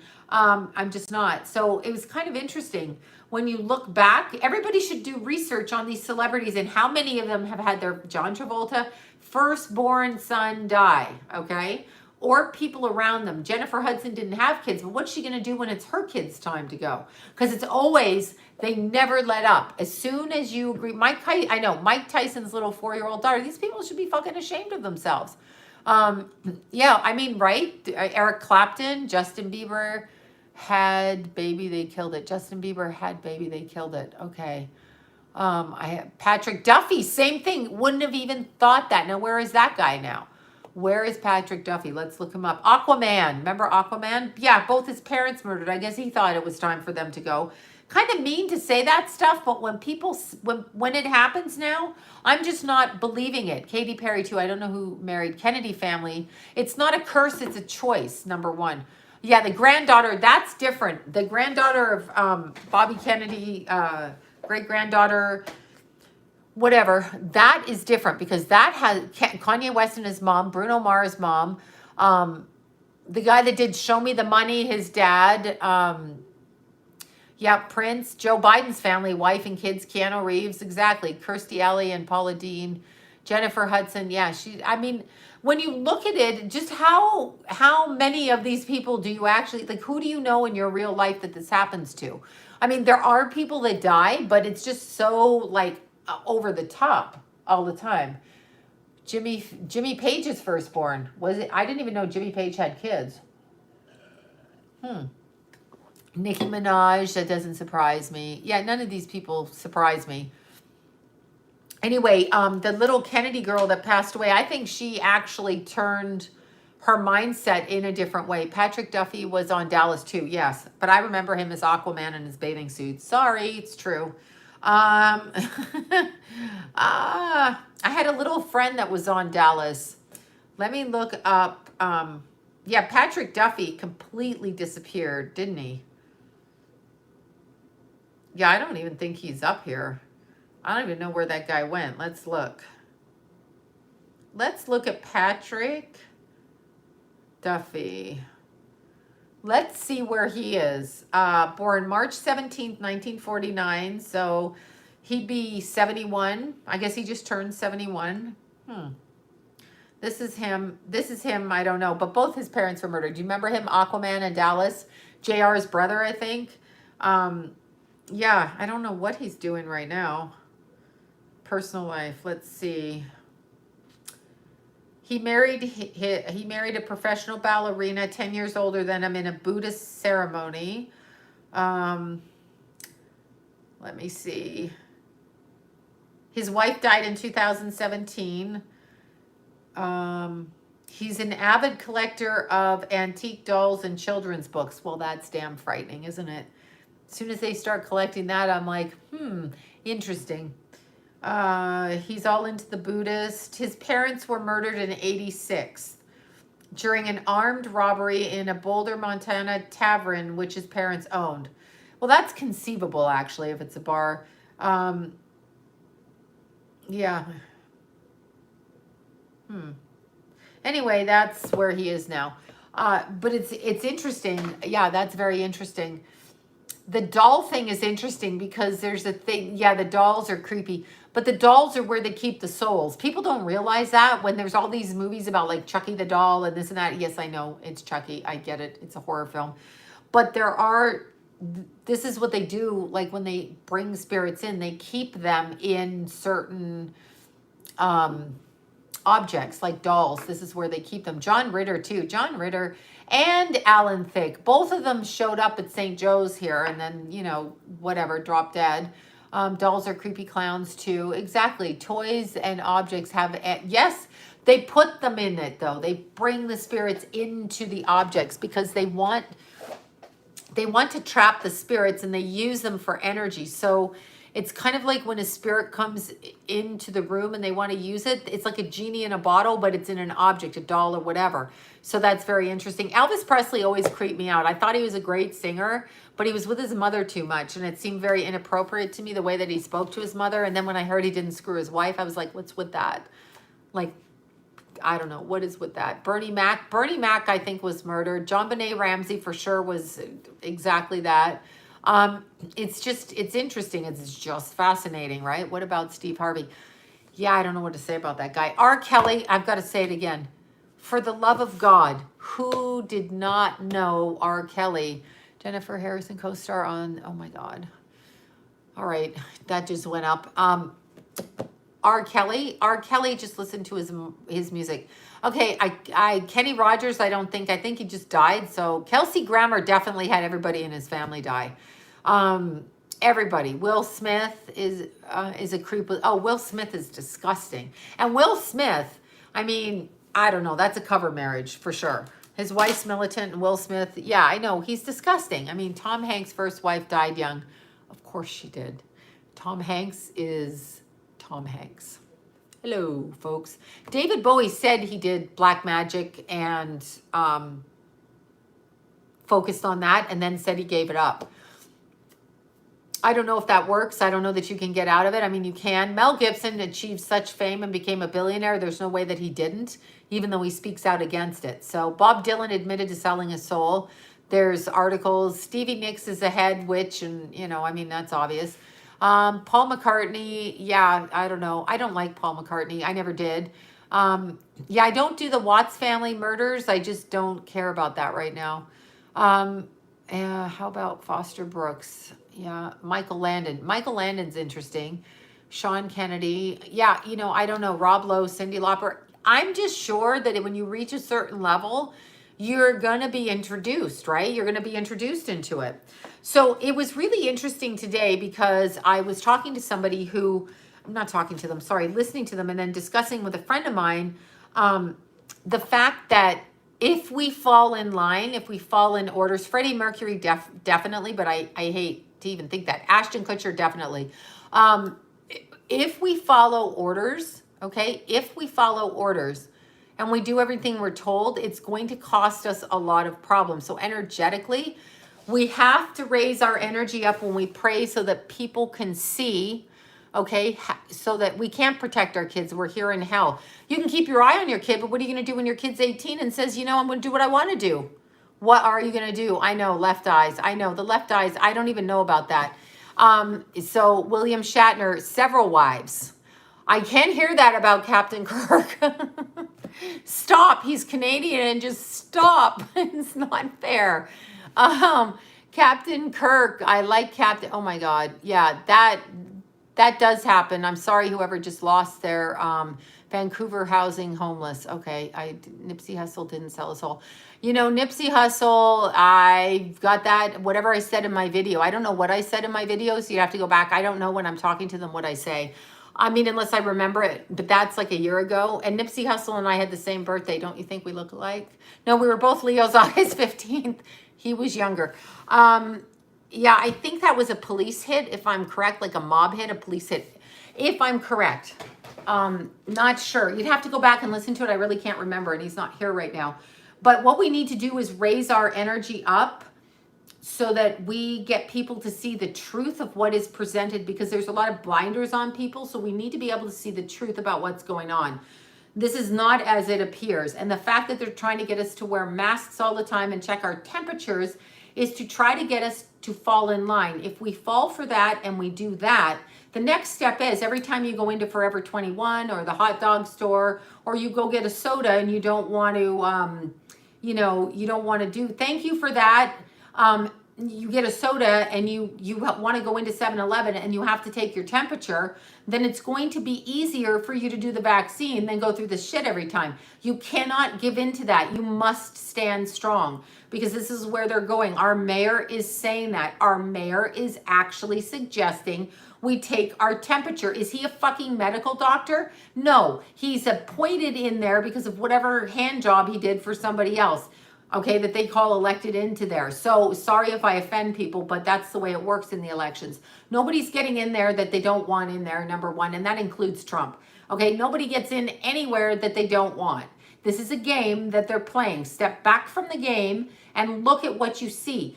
First of all, the mayor does not get to speak. That guy in office, that Anthony, whatever his name is, doctor, he's complicit. He's complicit all the way with that Deborah Bricks woman. They're complicit. They go all the way back to the Gates Foundation. So at the very least, we want a second and third opinion about what's in those vaccines. We want that. You're allowed to ask for that. So you need to ask them for that. And then we need to stand up and say, my what? My body, my choice. My body, my choice. I don't care if you're male or female. I don't care who you are. My body, my choice. My body, my choice. My fucking body, my choice. Period. End of conversation. I can't even talk about it. It's so stupid. Yeah, Anthony Fauci. Number one, he's full of shit. He's full of shit. And if anybody comes, because what happens, what even happened with this whatever this is we have been bullied. People are doing things where they're bullying us into taking, you know, wear your mask, do this, do that. And neighbors are tattling on people according to our mayor. Remember? Snitching is rewarded. Okay, buddy, that makes sense. Snitching is rewarded. Well, so is beating the shit out of a snitch rewarded. Hello? I mean, come on. Snitching is rewarded. Who says that? What kind of grown-up says that? I mean, I know what Fauci is. You can tell by looking at his eyes, he's a weasel. Definitely. Okay, so I know you guys are sick, so let's, sick of me blathering away. This is a China bio war. Carrie Fisher and her mother, Fisher. Pamela Anderson, obviously. Hugh Hefner was a CIA operative. Okay, so let's pick a pack, you guys. Pick a pile. We are slaves. I don't want to be a slave anymore. You can go ahead and shoot me. I don't care. Howard Hughes was definitely Illuminati, and look at how he ended his life. He had such a malfunction in his brains. He ended up saving his urine in jars and what was he eating? Tissue paper and keeping his fingernail clippings. He literally had a nervous breakdown, right? Literally. Hughes, odd guy. Odd OCD. He used to shoot up too, if I remember correctly. He's another one that died with the needle in his skin. He used to shoot up, and he used to, I mean, he had so much money, but he comes from Illuminati family. That's what it is. Bye, you guys, whoever's leaving. He comes from Illuminati family. Jennifer Aniston, really, I have nothing to say about her because I'm just not interested in Jennifer Aniston. There's nothing about her I find appealing in any way. And she, again, comes from a family. So, you know, I mean, we got to look. We're in a business where they're all related and they go into it. So there's got to be good people out there. I just personally don't like Jennifer Aniston. Nothing about her. I'm sorry. Oh, don't ask me if Dr. Phil's a good person. Let's be serious here. Jerry Lewis. I heard Jerry Lewis was not a good person, but I heard this from people in his family. So I don't know what to say about that. Kurt Cobain, yeah, he was murdered, and I think he was probably a good person trying to get where he was going, but he was homeless as a young kid. Don't know about Rose McGowan. Selena, don't know. Harry Styles, I hate to say it. Don't get mad at me. Harry Styles, okay? He's changed recently. I know, I love Kurt. Wait, who was Paul Bernardo? Oh, Paul Bernardo in Canada. Wait, was that the guy that was with his girlfriend and they cut her sister up? Was that one? Is that right? Canadian serial killer? Was that right? Yep, serial. Okay. Yeah, Celine Dion, I have nothing nice to say. Nothing nice to say about Celine Dion. Bruce Lee, I don't know anything about Bruce Lee. I actually have to channel. Paul Bernardo was interesting. And that woman went out, she got out of jail, and she had a baby. What is that? What is that? Like somebody should have sterilized her. That's terrible. What is your opinion on Michael Savage? Who is Michael Savage? I don't even know who that is. Why do I not know who that is? I can't think. Oh no, Paul Bernardo is Dorothy Stratton's boyfriend. I thought that was a serial killer in Toronto. Brooke Shields, yeah, I don't know. Jennifer Lawrence for sure sold her way up the ladder. She was fucking Harvey Weinstein. I mean, whether was I there? No, but come on. Okay, so let's pick a pile. Pick a pile. Pick a pile. Pile 1, pile 2, or pile 3. Pile 1, pile 2, or pile 3. Pick one, you guys. We're using the herbal deck tonight. We're using the herbal deck, the Rider-Waite herbal deck. Pile number 1, there's one card. Pile number 2, the government is watching us. No kidding, they can fuck off too. Pile number 3. Okay, so I'm using my favorite little deck. So we're gonna keep throwing cards. I dated 50 Cent. Okay. Oh, I chatted with 50 Cent. I thought you said dated. Okay. Okay, here we go with the numbers. Pile number 1, pile number 2, or pile number 3. Let's see. Pile number 1. I'm going to start with 4 cards. Pile number 2. Ava Gardner for sure. And I'll tell you why. Pile number 3. I did a thing at the silent movie theater in Hollywood with, oh no, that was Rita Hayworth. Sorry, scratch that story. Ava Gardner, I don't know. I was thinking Rita Hayworth. Lady Gaga, definitely. I'm using the Rick James for sure. Rick James, definitely. Okay, look, it's a sexual magic deck. You know, it's our naked card deck. For me, it's naked card. Naked card. Christopher Walken, yeah, I don't like him anymore, and I used to just love him. But I do not. Okay, so naked deck cards we're pulling. All right. Oh, I don't even know. Oh, naked cards. Wait, I can't see. Whatever, I can't look. Naked cards. Pulling the naked cards. Always good to have naked cards. And then, do you love me? Sure. I sure do. Here we go. This is the John Holland deck. There. And that's what we're doing. And we'll pull more as we go. Okay, I'm going to start with pile number 2 today in the middle of the deck. I'm starting with the middle child. Okay, so pile number 2. I know, because y'all want me to do it.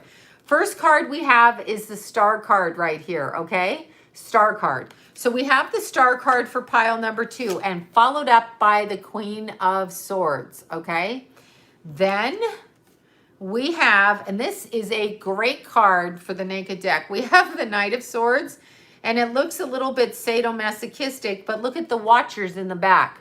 Okay, so I know, I love this deck. This is a great card.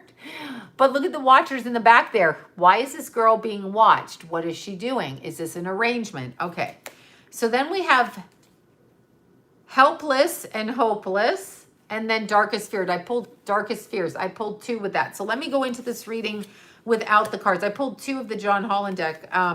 Okay, so what I get with pile number 2 is interesting. There's opportunity and chance for you to take, but you... Okay, wait, Rob Lowe is transgender. I have no idea. That just stopped me dead in my tracks. I'm like, just shut up and don't tell me. He does have nice petite features though. If you're talking about him. Okay, so pile number 2, you have an opportunity to move forward with something. You have an opportunity being handed to you. The opportunity is being given to you right now, but you're not sure you can get out of your current situation. And I feel I'm talking both in an emotional sense and a physical sense. So there's 2 different things going on here. And what's interesting with it is the timing is started in February and is going forward now, but there's a part of you that doesn't understand whether you can do this or not do this or how you're going to do this. Okay, so you're like, I'm not sure how I'm going to do this because I don't have the confidence with which to step up. So it feels like you feel like you have a block in front of you for some reason. So there is a feeling of you have a block. You can't maneuver through this. You have an issue. You don't know if you can do it because of this. So there's several different things going on at the moment. So you're not taking the opportunity and you feel bound and you know that you are bound to the situation, okay?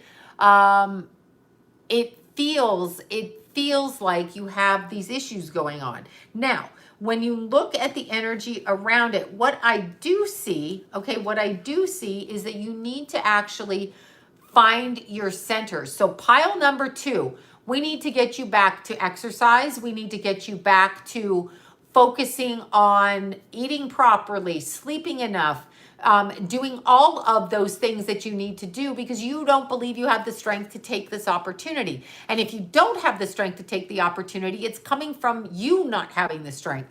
Because what you're seeing around you is something that you're allowing yourself to believe. So there is some emotional bullying going on with people around you because you believe that you are trapped in this situation, but you're not, but you feel like you are. So I totally understand how you feel like that, okay? I get that. I totally get that. But there's a feeling the way that I would word it for pile number 2 is whatever your fears are about not being able to move forward and to move on, and to take the opportunity, pile number 2, you probably need to say, okay, these are my fears and I don't understand my fears. So I'm afraid, but I'm going to pay attention to these fears. And then I'm going to see if I can change these fears in any way and move past these fears, okay? So it's interesting, but it's up to you. Now, there is some abuse in a very broad spectrum sense that I want to say because you are being used, okay, hear me, pile number 2. Now, it's in reference to this card, but you're not being used sexually. Actually, this looks like it could be fun minus the 2 weirdos in the doorway. I don't want the weirdos in the doorway. But other than that, okay, so pile number 2, what that's in reference to, okay, what that's in reference to is that you are allowing yourself to be entertainment through the conversations and the dumbing down of your sense of self. So you are allowing yourself this. You are not setting your boundaries and standing up for yourself. You need to stand up for yourself, pile number 2. Now I'm going to pull 2 more cards because that's what we need to do. I heard Trump had to take on Pence to get the nomination. Well, that was a dumb choice. I don't even know what to say to that. The only reason Pence doesn't eat lunch with any other women is because he's gay. So he doesn't want to eat lunch with women. Just saying. Okay. He never says that, but I'm just saying. Because he goes on that whole thing where I only eat lunch with my wife and I don't do any kind of business meetings with other women. That's because you're gay, buddy. You don't know it, but you are. All right. So let's look at 2 more cards for pile number 2. Okay. The time frame of change for pile number 2 is within the next 2 weeks. Okay. Within the next 2 weeks, pile number 2 has got to assert your boundaries. You must assert your boundaries. You must do this. And the 10 of Pentacles. So pile number 2 is trying to earn enough money to go out and do what they need to do to gather their strength. That is what pile number 2 is trying to do. Okay, so pile number 2 is definitely trying to do that. Trying to move forward and trying to decide how and what they can do, what they need to do. Okay, so that is awesome. But it is you allowing yourself to, it is a money thing. I said work, money, yes. I mean, that's one of the elements of it. Unless you're saying you want money, then go do it, Andrew. Rob your local bank. I'm just kidding. I'm just kidding. I'm so just kidding. So pile number 2, you are holding yourself in a state of bondage yourself and allowing yourself to be other people's entertainment because you're too afraid to step into your own self. So how do you fix that? You get your strength. Exercise, good food. By that I mean diet, but I don't mean you need to diet, but just exercise, good food, sleep, and enough respect for the self. Meditation, 10 of coins. I said money. Okay, that's good. You're right. But you have to have respect for the self. That's what you need to do. So it's about getting your strength internally and setting your boundaries so that you can speak, okay? That's what I feel. That's for pile number 2. Pile number, okay, which way to go? Pile number 1, we'll go to pile number 1. And you know, I'm always jumping right into the camera. Pile number 1, let's see what is up. What's up with you guys? Okay, we have the 7 of Cups with pile number 1 first, all right? So this is a spiritual decision coming in, and it's a spiritual decision coming in through a phone call from somewhere that is not in your local neighborhood. So different country, different country, different, city, but a place that's a little bit different. And then we have the King of Swords, okay? So we have the King of Swords that comes up behind that. For the Naked card, Well, this guy looks like a real prick here. Here she is, boobs out, probably legs open. But anyway, 9 of Pentacles, and he's cutting her hair. What is this about? Exactly. What is this about? So this, again, is an act of removing power. I know, he's real brute, isn't he? And then you get the Blossom card. Now, pile number 1 is really interesting. Pile number 1 is dealing with a lot of fear, a lot of phobias, and a lot of misdirection about where they can go in their lives. So pile number 1 is having a lot of trouble deciding which way they can go and how they can get there, okay? Meaning they have fears, so their blinders are on like this, so they don't move forward. So it's interesting because there's a spiritual opportunity comes, and if you accept the fact spiritually that you don't have any power in your current situation, if you accept that fact, okay? If you allow yourself to accept that fact that you don't have any power in your situation, that, did somebody say I love redheads? Is it because of that card? The sex cards get everybody every time. Okay, I'll stop. I got problems. Seriously, when I have to resort to looking at this cards. Okay, but I don't like that he's cutting her hair. You have power. Whoever that is, you have power. You don't think you have power. But pile number 1, this is a fear. And if you allow yourself spiritually to understand, okay, if you allow yourself, pile number 1, thank you for that. Somebody just sent me that pink one up there. Thank you. I just saw it. I looked up and I went, whoa, somebody just sent me something. If pile number 1 allows themselves, okay, to believe spiritually, okay, if they believe spiritually that they can transcend, then they can, but it takes an element of trust, okay? So it takes a certain element of trust. Okay, weird thing I'm going to say right here as I'm talking right this second. I just literally heard a noise over there and looked over, and I see some people getting ready right now. This is a weird thing to say. I don't know who's doing this, but there's some, and I'm getting ice freaking cold, like shivering. They're stepping in front of me. They're all running in front of me, and these are army men, but these are men going into war right now, literally. They're not dressed like American right now. There's kind of a beiginess to the thing, but they're all running up right in my face like that, and I'm freaking freezing. Yeah, they're like this. Better not call me ma'am. Anyway, that's a joke. But they're coming up this way, and they're all falling into line like this. They're falling into line. So something is about to happen with that. They're showing me that, but here's what's interesting. There's a connection to them, and there's a connection to your European. This might be happening in Europe, somewhere around, I don't know where that is, wherever they have beige. Where is beige army, beige army, like brown or beige? They're wearing that. No, they're getting ready to stand. I don't know if it's war, but it's reminding me of that. They're all running up, all these young men running up. I wonder if they're going to be asked to preserve something. It might be France. Is it close to Rome? France, Rome, Italy, whatever. It might be that. That's what I'm feeling. I'm definitely feeling that. So I just saw it. They just literally, and now they're gone. As soon as I acknowledge, but it's like I saw them running to line up. They're prepping right now, wherever that is. It might be there, Middle East. That seems to resonate. So but it doesn't mean war. It means they might be sending people out. But anyway, they just interrupt my reading. I just literally heard over there, caught my eye, and then got freezing.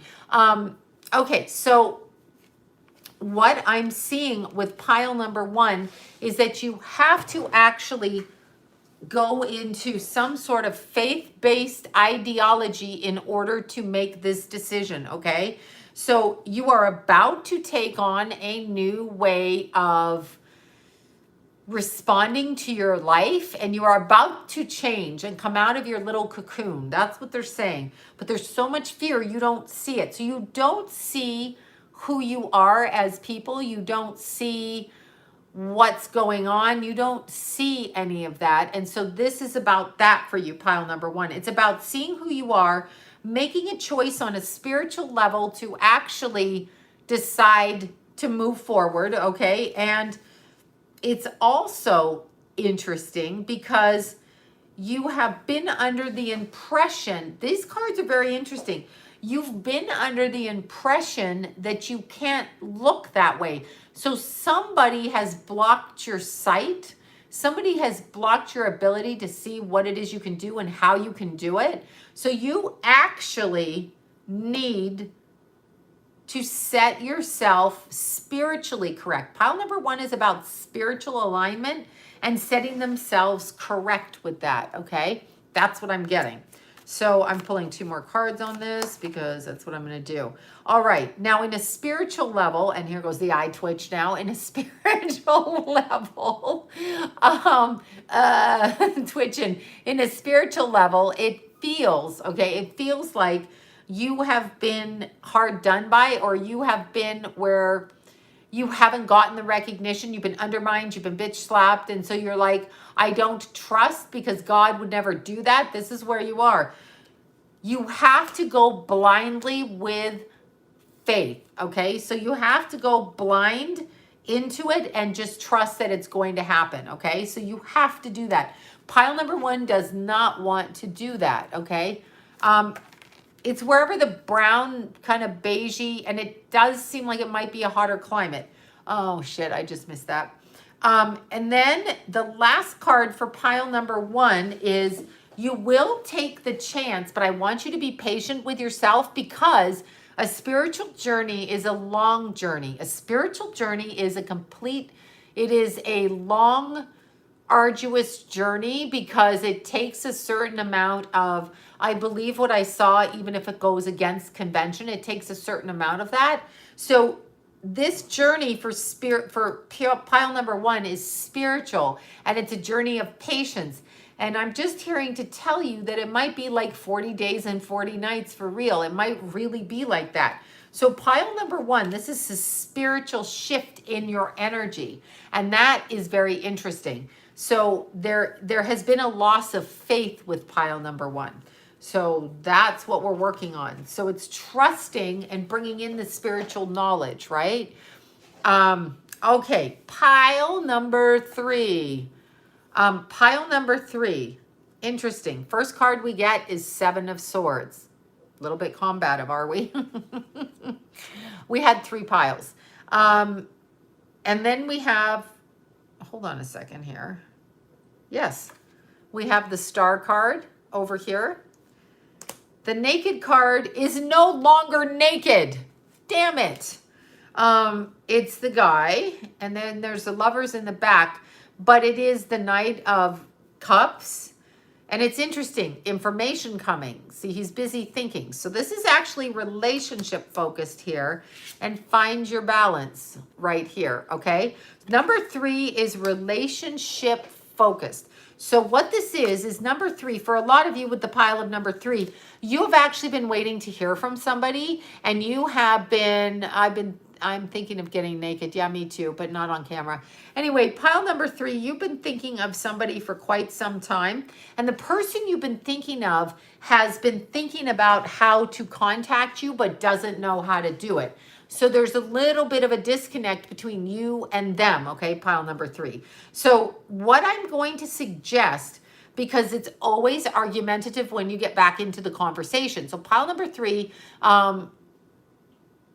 yeah, did my eyes change? They did, and now they're going bonkers. It happens every night. It happens. Pile number 3. So pile number 3, there's this fighting sight with you, okay? Like you fight with this person. You've got to stop doing that, but I'm not one to talk since apparently I have a little anger issue myself at times. So you have to stop fighting. Here's the thing. Pile number 3, you need somebody's birthday today. Happy birthday. You need pile number 3 to actually, okay, remove the need to decide to argue in order to prove who you are. So pile number 3 has a need to be seen, and if you are seen in the wrong way, you don't like that. So pile number 3, you have this issue where you argue for your self-worth. So this sounds a little bit like you might be in a slightly manipulative relationship.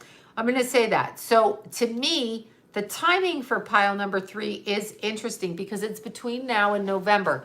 So it's not my birthday, love. It's somebody else's birthday on there, but I'll take cake if you have it. No, I'm going to stop eating cake. Pile number 3. So this is about you and a relationship waiting to hear from somebody, but when you hear from them, you fight with them quite a bit. So, or argue, or there's words, okay? So it's that. Now, pile number 3, you also don't trust this connection. So you need to trust yourself, not the connection. Pile number 3, you actually need to trust yourself, and you need to understand that if you feel it, that it's right for you, okay? You need to feel it and you need to trust it. So trust yourself, okay? Beige uniforms, Italy. There you go, beige. I'm seeing beige. Rome, Italy. Okay, so France, Rome, Italy, wherever. I see them. They're lining up. They're getting ready. I think I'm seeing through to them. I don't know that they're dead, but so pile number 3, you guys actually have to decide to step back from your need and desire to be right. And your need and desire to be right is causing you the frustration in this relationship. But if you're waiting for this person to call you, they will call you. The time frame is interesting. When they call, don't attack them right away. Meaning don't call them names, don't yell at them, don't whatever. And you're going to make a decision again because they will want you to come back into their space, but you are not going to want to because why, you ask? Because why? Because you don't trust them. You don't trust them, okay? You don't trust them. So I am seeing that pile number 3, number 1, you have to trust your own instinct. You can't trust them, but you have to trust your own instinct. And if you don't trust them, trust your own instinct, because your own instinct is really important. This is what this is saying to me. And it feels like, all right, perfect answer for pile number 3. Pile number 3, with your need to be right and your need to prove yourself, which sounds a bit abusive to me that you have the need to do this. But pile number 3, what you need to do, if I could say so, is actually heal yourself. So you need to go a little bit inward and say, why do I feel the need to respond? Then I want you, pile number 3, to respond to people when they say, you're not a good cook. Instead of yelling at them about that, just go, yeah, you're right, I'm not. Even if you are, doesn't matter. That's what I want you to do, because pile number 3 has to get acclimated into the idea that they need to let go of the argument, because that's the thing. However, this person will call you back. So I know something has separated and they will come back. So the connection to the relationship, whether it be sexual or otherwise, the other person that you separated from, that you had the issue with, this person is going to communicate with you. So you will hear them communicate with you. So there. Okay. And I'm like getting a headache right here again. It happens every night. No more whoop ass. Yeah, I think I get it when I see something and then my brain goes a lot like this.